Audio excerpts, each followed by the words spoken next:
예, 오늘커의 당잠사입니다. 당신이 잠든 사이 FOMC가 있었습니다. 내용 함께 체크해 보시죠. 오늘은 사실 우리나라는 FOMC보다 배터리나 하한가 종목이 중요하기 때문에 FOMC는 간략하게 보고 넘어가겠습니다. 6월 모두 예상했다시피 쉼표가 찍혔습니다. 금리 인상 10차례 하고 나서 이번에는 처음으로 만장일치로 동결이 됐습니다. 자, 5.25%가 이제 미국의 기준금리인데요. 예, 문제는 그 이후에 추가적으로 금리 인상을 하느냐 이 여부인데 중간값 점도표상 이게 올라갔습니다. 5.6% 이번에 가장 많이 찍혔습니다. 원래는 시장은 여기에서 한 번 정도 25bp 인상하고 끝날 것이다가 컨센이었는데 지금 이번에는 요대로 하면 25bp 2번 인상입니다. 그러니까 예상보다 한 번 더 올리겠는데 하면서 시장 쇼크를 보이며 증시가 발작 수준으로 내리꽂는 모습이 장중 나왔습니다. 그 부분을 파월 의장이 기자회견에서 수습하려고 아주 애를 썼습니다. 긴축의 끝 거의 다가왔다. 물론 희망회로 너무 심하게 돌리면 안 되기 때문에 그 부분을 컷시키긴 했습니다. 긴축 끝이 금리 인하는 아니다. 인하 희망회로 지금 너무 이르게 돌리지 말아라 라고 선을 긋긴 했습니다. 그런데 대체적으로 기자회견에서 기자들의 질문에 대한 답을 그 뉘앙스를 보면 상황에 따라서 우리는 언제든지 변경할 수 있다. 지금은 정한 게 없고 나도 모르겠다. 이게 가장 중요한 내용입니다. 점도표에서는 2번 인상에 대해서 점을 다 찍어놓고 결론적으로는 2번 인상할지 말지 아직은 정해진 게 하나도 없다라고 기존에 했던 이야기들 그대로 반복했습니다. 경제 상황 이런 것들을 보면서 결정을 하겠다는 내용이었습니다. 자, 시장의 관심은 점도표는 매파로 해석을 하면서 이렇게 급락을 했는데 기자회견이 열리면서 매파보다는 비둘기에 조금 가까운 덜 매파적인 뉘앙스였다라고 해석하면서 회복하는 분위기가 바로 나왔습니다. 자, 3대 지수는 혼조 마감이 됐는데요.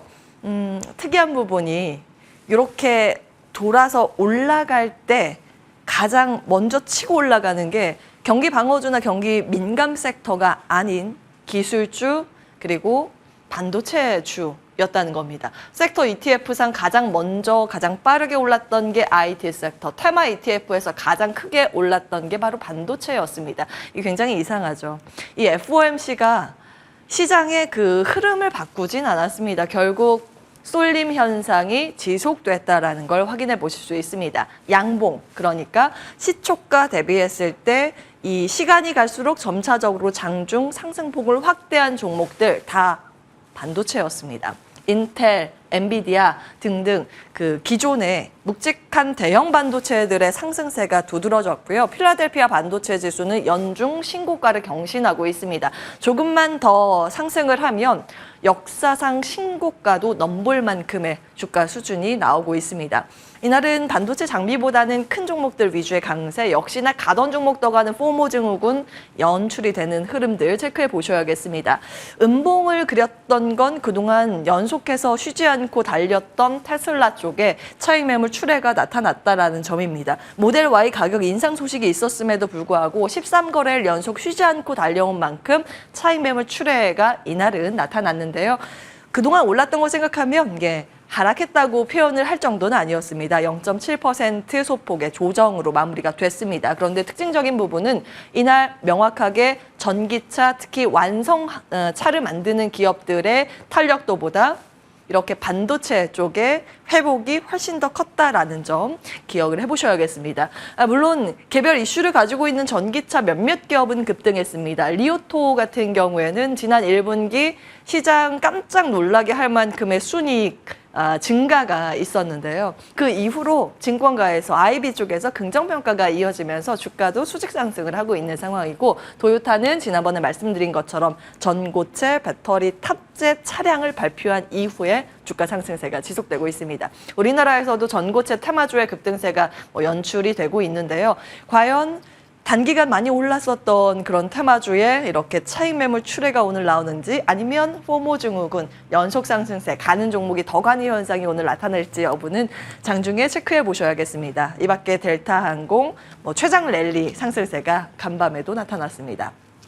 FOMC로 인해서 가려졌지만 중요한 일정, 그리고 중요한 이슈가 하나 있었습니다. 수술 수요가 급증하고 있는 것으로 드러났습니다. 코로나19로 인해서 지연됐던 은퇴 노인 무릎 고관절 수술, 이 급격하게 지금 빠르게 진행되고 있다고 합니다. 이 비용을 지출할 수 있는 이제 피해주들, 의료보험사는 간밤 급락했고요. 이 수요를 고스란히 실적으로 반영시켜서 긍정적으로 이제 호재로 인식할 수 있을 만한 의료시설, 장비주들은 상승했습니다. 병원주도 올랐고요.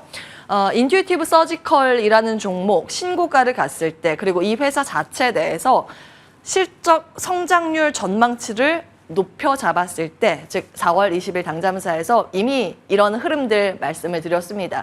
왜 이 회사는 의료에 들어가는 로봇, 커팅하고 막 하는 그런 로봇을 만드는 회사인데요. 여기에서 자체적으로 우리 실적 좋아질 겁니다, 성장률을 올렸을까라는 그 고민을 같이 해드렸죠. 결국 팬데믹으로 인해서 인력 부족 현상이 완화되면서 의료산업도 점차적으로 풀리면서 수술 절차가 회복될 것을 암시하고 있다는 점 체크해드렸습니다. 고요. 이 수술용 로봇, 의료기기 수요 증가 기대감으로 이 흐름을 체크해 볼 수 있다는 점 말씀을 드렸습니다. 그때도 이제 국내 연관해서 생각해 볼 만한 투자 포인트로 의료기기, 임플란트 포함이요, 의료 AI, 그리고 로봇이었는데, 이미 4월 20일 이후부터 해서 이 관련 섹터들이 돌아가면서 신고가가 나오고 있기 때문에 추세적으로 이 부분이 얼마나 기대감을 반영시켰는지 여부가 앞으로의 이제 관전 포인트가 될 것 같습니다. 자리 옮겨서 추가적인 이슈들 정리해 보겠습니다. 어제 우리 시장이 장중에 너무 급변하는 흐름이 나타났었죠. 종합권 증시, 다른 증시 대비했을 때 일본 증시는 무려 1.5% 급등했는데 유독 우리 시장, 특히 코스닥 지수만 홀로 하락하는 모습이 나타났습니다. 왜 우리만 이랬을까요? 두 가지 내부적인 이슈라고 시장은 해석을 하고 있습니다. 배터리 이슈, 배터리 쪽에 외국인과 기관의 매도 물량이 급격하게 출회됐고요. 또 한 가지가 제2의 SG 사태에 대한 우려감이었습니다. 하나하나 잠시 후에 정리를 해볼 거고요. 이렇게 시장이 흔들리는 와중에도 견조하게 버틴 업종이 무엇인가도 들여다보셔야겠죠. 장중의 흐름은 2차 전지가 갑자기 시간 그 중간 정도가 갔을 때 떨어질 때요. 그 시간에 아주 거의 들어맞듯이 수급이 이쪽으로 이동하면서 시세가 갑자기 튀는 쪽이 소금, 육개, 설탕 테마였습니다. 다만 이 시외에서 일부 종목들이 하락했기 때문에 그 점은 유의가 필요해 보입니다. 결국에는 한쪽에 어떠한 악재가 터졌을 때 이 종목의 순환 자금이 다른 단기 테마로 움직이는 현상이 나타나고 있다는 점은 염두에 두셔야겠고요. 그 밖에 환율에 대한 그러니까 원화 강세의 전통적인 수혜 섹터, 항공, 음식료, 전력, 가스 이쪽에 이제 수급이 좀 여전히 버텨주는 모습이었습니다. 그리고 중구장대 쪽이 요즘 특히 강한 모습인데요. 철강 같은 경우에는 중국 부양 기대감이 있었고, 조선은 카타르 2차 수주전 이제 시작을 할 텐데 우리나라가 여기에서도 싹쓸이 할 것이라는 기대감 나옵니다. 물론 1차보다 물량 자체가 조금은 적지만 1차 때 기억을 해보시면 이렇게 65척 중에서 54척 우리나라가 다 따왔고 새 기업 3파전으로 이어졌었죠. 그래서 이번에 2차전은 이거보다 훨씬 더 많이 따낼 것이라고 비중적으로 시장에서는 기대를 하고 있는 모양새이고요. 사실상 해외 기업이 아니라 우리나라 자체 내부 기업끼리의 싸움이라고 전쳐집니다. 이 수주 소식이 추가적으로 전해지면 시장에 이제 모멘텀으로 해석될 가능성이 있기 때문에 체크해 보시기 바라겠고요. 전고체 테마주는 일정이 좀 있기도 합니다. 인터배터리 유럽 쪽에서 이 전고체 기술 공개 기대감이 유입되고 있습니다. 다만 단기간 이제 급등을 했고 지금 실적이 나오지 않고 있다는 점 분명 유의가 필요해 보이고요. 엔터 안에서는 JYP 엔터 연일 사상 최고치 행진을 이어가고 있습니다. 골드만삭스에서 하이브에 대해서 커버리지 게시를 했습니다. 이렇게 기업에 대해서 IB 쪽은 커버리지 게시, 이제 분석을 시작할 때는 그만큼 굉장히 오랜 시간 아주 정성 들여서 분석을 하기 때문에 IB 쪽에서 더 주목을 많이 받기 마련입니다. 근데 하이브에 대해서 추가 상승 여력이 30% 있다고 목표 주가 게시를 하면서 전체적으로 엔터 주에 대한 러브콜도 이어졌다는 점 체크해 보셔야겠고요. 시간의 특징주로는 가장 큰 게 비철금속 테마, 2차 전지, 리튬 테마, 즉 배터리 많이 빠진 쪽에 매수세가 유입됐다는 게 큰 특징일 겁니다. 하나하나 이제 이슈 들어가겠습니다. 자, 미국 정부가 중국의 2차 전지 기업 공장 설립을 승인했다는 분석이 어제 장중에 크게 주목을 받았었죠. 하나하나 내용 들여다 볼 텐데요. 이 고션이라는 고션 하이테크의 자회사입니다. 고션이라고 하고 중국의 발음으로는 고어쉔이라고 하는데 이 기업이 작년 10월에 미시간주에 공장 24억 달러를 투자하기로 발표를 이미 했습니다. 그때 동시에 이 주정부에서는 보조금을 지급할 계획을 발표를 했던 거고요. 다만 이때 주정부 보조금과 연방정부 IRA의 혜택은 별개라는 점은 기억을 해보셔야겠습니다. 그리고서 어제 시장에서 많이 이제 주목을 받았던 부분이 외국인 투자위원회, 미국의 그 CFIUS에서 이게 이제 관할 사항이 아니다, 문제 없다라고 시장은 해석을 하고 이 발표가 나오면서 미국 내에 그러면 중국 배터리 공장이 지어지면 우리나라 상대적으로 반사 수혜가 축소되는 거 아닌가라는 우려감으로 인해서 이렇게 2차 전지 배터리주가 갑자기 급락했습니다. 그런데 기술적으로는 아주 공교롭게도 차트를 놓고 보시면 고점을 3번 정도 노크를 한 상황에서 딱 그 전고점 맞닿아 있는 상황에서 시장이 차익 실현 빌미를 찾는 와중에 또 이 부분이 부각이 됐을 가능성도 배제는 할 수 없습니다. 그리고 이제 내부적으로 해석들 들어가 보도록 하겠습니다. 지금 시장이 해석했던 건 이거죠. 이 고션이 IRA 보조금 수혜를 받는 것 아닌가라는 우려까지 커졌던 겁니다. 하나하나 좀 들어가 보겠습니다. 다음 장 넘어갈 텐데요. 쟁점 정리를 해보겠습니다. 일단 향후 관전 포인트가 이게 될 것 같습니다. 예를 들면 이제 반도체 법안은 사실 세부 항목들이 굉장히 명확하게 지금 잡히고 있는 상황입니다. 근데 배터리는 그렇지 않습니다. 반도체 법안을 예시로 들어서 말씀을 드리면 생산지와 관계없는 중국 기업의 의결권 25% 이상인 기업은 적정 우려 기업에 포함이 되면서 보조금을 받을 수 없게 됩니다. 그런데 아직 배터리는 이와 관련된 구체적인 내용들이 정의되지 않았거든요.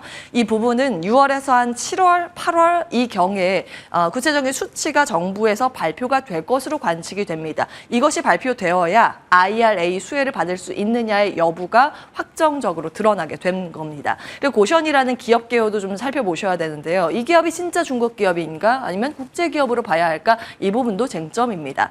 2006년에 중국에서 시작된 기업이지만 대주주 구성을 보면 폭스바겐이 지분율 26%로 대주주에 등극을 해 있고요. 이사회 구성도 독일, 미국, 중국인 3분의 1씩 구성이 돼 있습니다. 그리고 지금 우리나라, 그러니까 굉장히 많이 신경 쓰는 게 삼원계 배터리인데 이 기업은 LFP 배터리용 양극재 기업이기도 하고 중국 내에서 상위권 기업도 아닙니다. 지금 미국이 가장 견제하기 원하는 기업은 배터리 중에서는 CATL일 겁니다. 이와 굉장히 격차가 벌어진 기업이기 때문에 우리가 신경 쓸 만한 기업인가라는 부분도 쟁점 가운데 하나입니다. 이쪽에 이제 답변이 나왔는데 공장 투자에 대해서 판단할 입장도 아니고 해당 지역 토지 구입은 문제가 없다라고 하면서 IRA 해석에 대한 정의와는 이제 별개라는 점 지금 시장에서 다시 해석이 되고 있고요. 증권가는 주가 하락 어제 과했다는 평가가 우세합니다. 유한타에서는 이 이슈는 사실 3월부터 이미 얘기가 됐던 것이고 미국 내에 보도가 됐던 건 4월부터였습니다. 그리고 우리나라 수주 모멘텀 여전히 강하기 때문에 오히려 매수의 기회를 보자는 측면의 목소리가 좀 나오고 있고요. DS투자증권에서는 중국의 우회 진출 가능성이 있지만 미국 내에서 한국 기업의 협상력은 여전히 유지될 것이라는 투자 의견, 비중 확대 의견을 견지하고 있습니다. 그리고 지금 SNS, 소셜 네트워크상 많이 이제 보이는 그 성명문이 있어서 그 내용 좀 정리하고 넘어가겠습니다. 이 내용이고요. 이 확정돼서 이제 정부에서 딱 이렇게 발표한 내용은 아닙니다. 미시간주 공화당 하원 의원 중에 한 명의 이제 성명 내용인데 이 내용을 보면 고션이 세부 정보 공개하지 않았고 중국 공산당과 관계가 있다고 주장을 하고 있습니다. 그리고 이제 투자 승인을 받은 것도 아니라는 주장의 그 성명문인데 이제 확정된 내용은 아니라는 점은 감안하셔야겠습니다. 근데 이에 대해서 한국투자증권은 이렇게 이야기하고 있습니다. 건설 승인 여부를 떠나서 지금 중국산 중국 기업 2차 전지에 미국이 개방하는 것인가라고 확대 해석할 필요는 아직은 없다고 선을 긋고 있고요. 이에 따라서 오늘 시장의 관전 포인트는 2차 전지 관련주 낙폭과대 인식성 매수세가 유입되는지 여부가 중요해 보입니다. 다만 어제 외국인과 기관의 매도 물량이 좀 많이 출회됐기 때문에 매매 공방이 장중에 정말 중요할 것 같습니다. 그리고 어제 SG 사태에 대한 우려가 다시 고개를 들었죠. 비슷한 부분도 있고 다른 부분도 있습니다. 하나하나 보시면 갑자기 점심경 11시에서 12시 넘어가는 그 사이에 방림을 시작으로 해서 몇몇 종목들이 갑자기 하한가로 내리꽂는 흐름이 나타났습니다. 총 5개 종목의 하한가 종목이 어제 나왔는데요.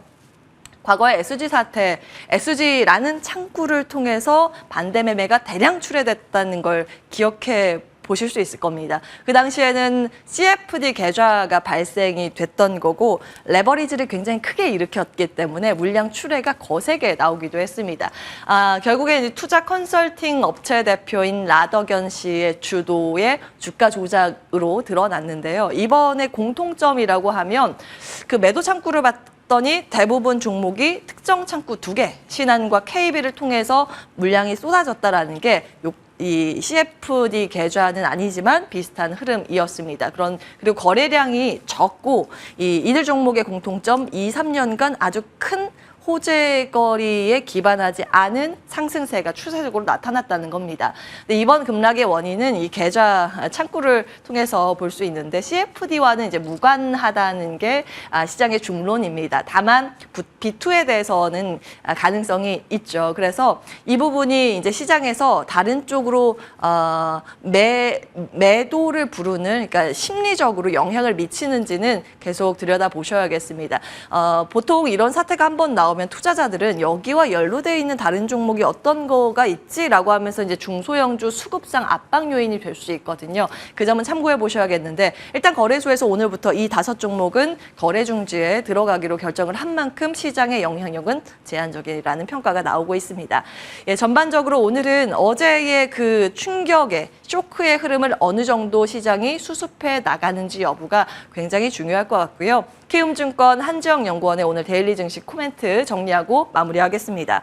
6월 FOMC는 일단 무난하게 마쳤다는 평가 나오고 있고요. 시장 참여자 간에 교통 정리할 시간은 필요하다고 이야기를 하고 있습니다. 왜냐하면 해석에 따라서 FOMC 내용이 영향력이 달라지기 때문에 보통은 FOMC 같은 이런 중요한 일정이 나오고 당일보다는 그 다음날 한 하루 이틀 정도의 시차를 두고 본격적으로 시장은 깊이 해석을 하기 때문에 그 부분은 좀 필요하다는 이야기를 하고 있습니다. 그러나 7월 초까지 사실상 주요 아주 큰 매크로 이벤트가 없는 상황이기 때문에 이제 시장은 다시 실적에 주목할 것이라고 이야기를 하고 있고요. 다음 주부터는 2분기 실적 시즌 프리뷰 국면에 우리나라도 돌입을 하게 됩니다. 때문에 당분간 개변 실적 전망에 따라서 반도체 중심의 업종별 차별화가 예상된다는 코멘트 내놓고 있습니다. 어제 전반적인 시장이 이렇게 흔들렸음에도 불구하고 삼성전자나 SK하이닉스의 낙폭이 제한된 흐름, 과연 오늘도 이 두 종목이 잘 버텨주면서 지수가 좀 힘을 낼 수 있을지 여부도 중요할 것 같습니다. 여기까지 합니다. 오늘 거의 당잠사였습니다.